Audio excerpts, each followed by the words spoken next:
ate waliwo omukyala akwatiddwa nga kigambibwa nti ono Yeekobaanye n'abalala bataano ne basala nneyiba ebitundu bye ebyekyama ne batakoma okwo ate ne bamunyagako n'akakadde k'ensimbi kamu mu emitwalo 2. Byetwogerako bibadde Kamuli era katubikuwe mbujjuvu.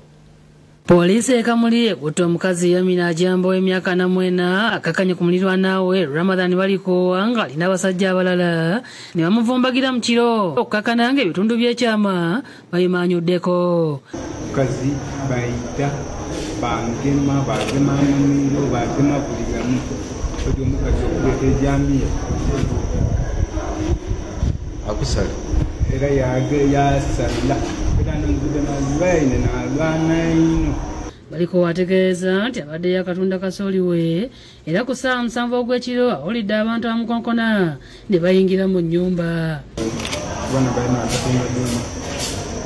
Ategeeza nti bamukutte ne bamusalako obusajja ne bamuleka mu kitabo ky'omusaayi ng'ataawa bamututteko akadde ka ssente kamu mu emitwalo 2. Aboluganda n'emikwano bategeeza nti Ajambo muzi wa misango era nga baagala poliisi emukunye ababuulire lwaki yenyigidde mu bikola eby'ekika kino. Waliwo omukyala yagula abasajja 5 bamugemera omukazi yagema ekifu yamusalaku obusaada aye tumugemye ali awo ku poliisi. Bamutuukako ebintu byabaawo oli yaidde yamugema yamutaasa yamusikula yamwezeera ati otakuba ono lwaki aye nga amugireko akola ki ali muluma bwendise ku mulimo bankobera ekintu kyako ono nti be tujje mu mulago mbone ku mukwano kwange embeera gyalimu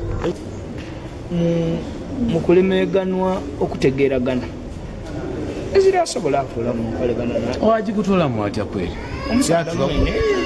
abaire nga tali ku mulamu bwana omwenge n'atamiira ava ku mulamu. Omwogezi wa poliisi Busoga North Mbayeko Kasada ategeeza nti Ajambo omutuuze wa Bunagwe zooni mu kibuga ky'e Kamuli. Kasada ategeeza nti ekigendererwa ky'omukazi ono okusala ku mulirwana ebitundu by'ekyama tekinnategeerekeka. Genda mu maaso n'okunoonyereza okuzuulira ddala ekyavuddeko embeera eno. Ono yatwaliddwa mu ddwaliro Kamuli General Hospital okulaba nga bamujjanjaba. Agambye nti bali mu kuyiga abantu abalala 5 abayambye ku Ajambo okusalako omusajja ono ebitundu. Abalala 5 abasajja nabo tukyanoonya bayingirira omusajja mukulu ono ekigendererwa tetunakimanya.